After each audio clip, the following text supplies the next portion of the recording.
HSC 25 ব্যাচের যারা আসো, তো তোমাদের অনেকেরই হচ্ছে এখন টেস্ট পরীক্ষা চলতেছে, আবার কারো কারো হচ্ছে টেস্ট পরীক্ষা শেষ হয়ে গেছে। তো যেটাই হোক, এই মোমেন্টে এইচএসসি 25-এর মোটামুটি 3 ক্যাটাগরির স্টুডেন্ট দেখতে পাওয়া যেতেছে। নাম্বার 1 হচ্ছে যাদের সিলেবাস শেষ, মানে যারা বলতেছে সিলেবাস শেষ হয়ে গেছে। দেন নাম্বার 2 হচ্ছে যাদের সিলেবাস আংশিক শেষ হয়েছে, হয়তো 50%, 60%, 70% এরকম শেষ হয়েছে। আর নাম্বার 3 হচ্ছে যাদের তেমন কিছুই পড়া হয় নাই। যে ক্যাটাগরিতেই পড়ো না কেন ম্যাটার করতেছে না, তোমার এইচএসসি এক্সাম হইতে মোটামুটি 4 মাসের মতো সময় আছে। অ্যান্ড এই শেষ সময়ে তুমি যদি কোনো রং অ্যাপ্রোচ নাও, কোনো রং ডিসিশন নাও, সেই ক্ষেত্রে সম্ভাবনা আছে তোমার এইচএসসি খারাপ হবে। তুমি যে অ্যাডমিশনে ভালো করবা না, এইটা একদম লিখা দেওয়া যায়। এই অনেকের মধ্যে একটা মিসকনসেপশন গাইথা বসে থাকে, তারা ভাবে যে এইচএসসির পড়াশোনা আর অ্যাডমিশনের পড়াশোনা মনে হয় ডিফারেন্ট। ঠিক আছে, তো ডিফারেন্ট তাদের ক্ষেত্রে যারা মনে করো এইচএসসিতে ঠিকঠাক মতো পড়ে না, যাদের এইচএসসির কন্টেন্টগুলো ঠিকঠাক মতো ভিতরে ঢুকে নেই। ঠিক আছে, এদিক দিয়ে ওদিক দিয়ে বাদ টাদ দিয়ে গেছে, কোনো রকম টাইনা টুইনা ওই 1 শট 2 শট এগুলো দেখে পরীক্ষা দিয়ে গেছে। লাস্ট মোমেন্টে যায়, মানে সারা বছর পরে নেই, লাস্ট মোমেন্টে যায় তোমার মনে করো একটু টান দিয়ে পইরা এইচএসসিতে গেছে, ভালো করছে। ঠিক আছে, বাট অ্যাকচুয়াল এইচএসসির কন্টেন্ট তার ভিতরে নাই। এদের কাছে এইচএসসি আর হচ্ছে অ্যাডমিশন ডিফারেন্ট। হ্যাঁ, ডিফারেন্ট হওয়ারই কথা। আর যে পোলাপান এইচএসসির কন্টেন্টগুলো ভালো মতো শেষ করছে, ঠিক আছে, নিজের ভিতরে গাচ্ছে বেশ কয়েকবার রিভিশন কইরা, তার জন্য কিন্তু অ্যাডমিশনের পড়াশোনা আর এইচএসসির পড়াশোনা ডিফারেন্ট কিছু না। আমি বলতে পারি যে এইচএসসির কন্টেন্ট যদি তোমার ভালো মতো ভিতরে ঢুকে, ভালো মতো তোমার যদি ওইটার উপর হোল্ড থাকে, তোমার অ্যাডমিশনের তুমি যেখানে অ্যাডমিশন দাও, বুয়েট, কুয়েট, রুয়েট, চুয়েট, আইআইটি, এমএসটি, যেখানেই অ্যাডমিশন দাও না কেন, তোমার 60% প্রিপারেশন ওইখানে শেষ। ঠিক আছে, তোমার যখন অ্যাডমিশন ফেজ আসবে, তুমি উদ্ভাসে ঢুকবা, রেগুলার পরীক্ষা দিবা, উদ্ভাসের কনসেপ্ট বুক শেষ করবা, উদ্ভাসের কোশ্চেন ব্যাংক শেষ করবা, ডিল ডান। ঠিক আছে, তোমার প্রিপারেশন ডান, একদম সিম্পল রোড ম্যাপ। ঠিক আছে, বাট পোলাপান এই সিম্পল জিনিসটা বুঝে না, এটাতে কমপ্লিকেটেড বানাইতে থাকে। ঠিক আছে, দেন হচ্ছে অ্যাডমিশনে যায় 6 ঘন্টা 7 ঘন্টার ক্লাস করে, বেসিক ক্লিয়ার করে। আমি জাস্ট এখানে একদম ডিরেক্ট করে দিতেছি, অ্যাডমিশনের যায় যারা ক্লাস ডিপেন্ডেন্ট হয়, ওরা কোথাও চান্স পাবে না, একদম লেখা দিলাম। ঠিক আছে, অ্যাডমিশন ক্লাস করার জন্য না, অ্যাডমিশন পিরিয়ডটা হচ্ছে নিজের প্র্যাকটিস করার জন্য, নিজে প্র্যাকটিস করবো। ঠিক আছে, আর পরীক্ষা দিব, শেষ। তো এবার হচ্ছে মেন কথায় আসি, শুরুতেই বলছি 3 ক্যাটাগরির পোলাপান দেখতে পাওয়া যেতেছে। নাম্বার 1 হচ্ছে যাদের সব কিছু শেষ, নাম্বার 2 হচ্ছে যাদের 50-60% হয়তো শেষ হয়েছে, আর নাম্বার 3 হচ্ছে যাদের কিছুই শেষ হয় নাই। তো একজন করে আসি। ঠিক আছে, তো নাম্বার 1 যারা আসো, অর্থাৎ যাদের সব কিছু শেষ হয়েছে, তো তোমরা একটা ভালো পজিশনে আসো। এই মোমেন্টে তোমাদের মেইন কাজ হবে হচ্ছে এইচএসসির এই কন্টেন্টগুলো, অর্থাৎ যেগুলো অলরেডি পড়ে আসছো, সেই জিনিসগুলোকেই বারবার রিভিশন করে ভিতরে একদম গাইথা ফেলা, যাতে করে অ্যাডমিশন ফেজে যায় তোমার এই জিনিসগুলোর দিকে আর ঘুরাও তাকাইতে না হয়। ঠিক আছে, এই যে জিনিসগুলো করছো সেগুলো যেন আর ঘুরাও তাকাইতে না হয়, এইটা হচ্ছে তোমার মেইন কাজ।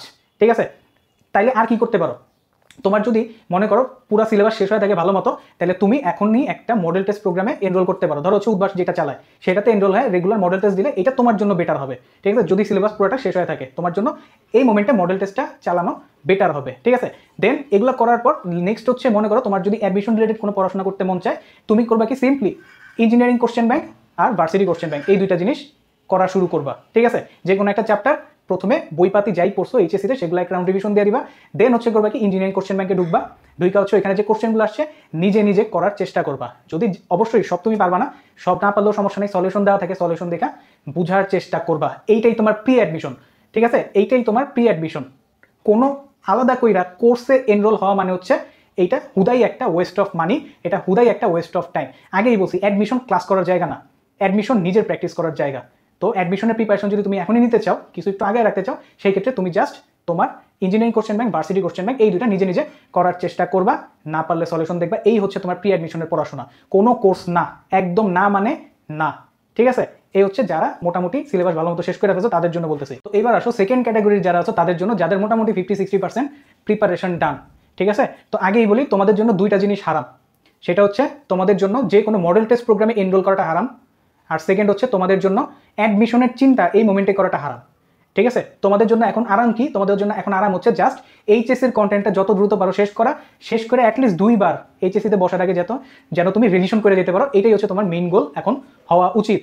ঠিক আছে, সো এখন যেহেতু তোমার টেস্ট পরীক্ষা চলতেছে, তুমি হয়তো প্রিপারেশন ওইভাবে নিতে পারবা না, যেগুলো বাগাত আছে সেগুলো শেষ করতে পারবে না। টেস্ট পরীক্ষা যখনই শেষ হবে, সব কিছু বাদ, সব দুনিয়ার থেকে সব কানেকশন বাদ দিয়া তোমার হচ্ছে সিলেবাস শেষ করার দিকে মনোযোগ দিবা।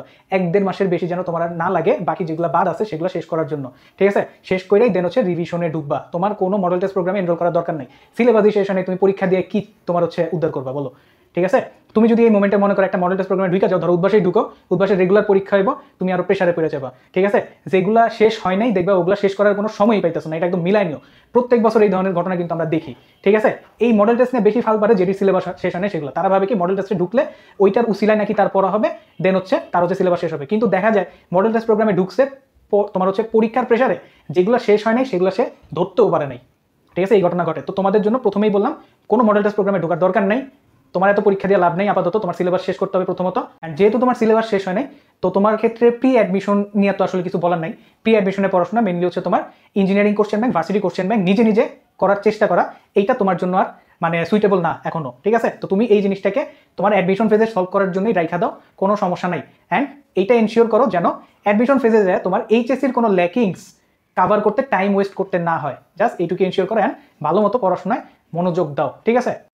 এবার আসো থার্ড ক্যাটাগরির যে পোলাপানরা আছো তাদের জন্য।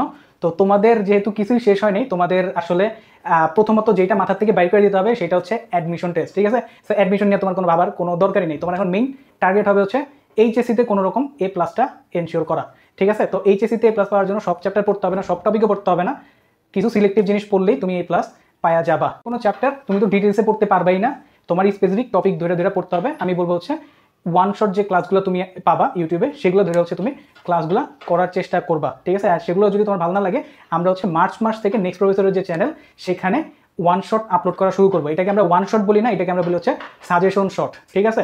তো এই ক্লাসগুলো আমরা মোটামুটি 10 থেকে 12টা ম্যাক্সিমাম 15টা সৃজনশীলের মধ্যে একটা চ্যাপ্টারকে গুছায় নিয়ে চলে আসবো। অ্যান্ড গ্যারান্টি দিতেছি এর মধ্যেই আমরা কমন ফালাবো। তো এইটা যেহেতু একটা সাজেশন টাইপের ক্লাস, সবারই কাজে লাগবে, বাট স্পেশালি যারা এই যে থার্ড ক্যাটাগরিতে আসো, কিছুই পারো না, তাদের ক্ষেত্রে আরও বেশি কাজে লাগবে। এইটুক যদি অ্যাটলিস্ট তোমার হচ্ছে ভিতরে নিয়ে এইচএসসিতে তোমার বসতে পারো, আমি গ্যারান্টি দিতেছি A+ পাওয়া থেকে তোমার কেউ আটকাইতে পারবে না, ঠিক আছে? তো এই হচ্ছে মোটামুটি কথাবার্তা। তোমাদের যদি কোনো সাজেশনের দরকার হয় তোমরা কমেন্ট সেকশনে জানাইতে পারো, অথবা আমাদের গ্রুপে যুক্ত হয়ে কোশ্চেন করতে পারো, আমরা অবশ্যই তোমার হচ্ছে সমস্যার সমাধান দেওয়ার চেষ্টা করব, ঠিক আছে? তাহলে আজকে এই পর্যন্ত রাখলাম, দেখা হবে পরের কোনো ভিডিওতে। ধন্যবাদ সবাইকে।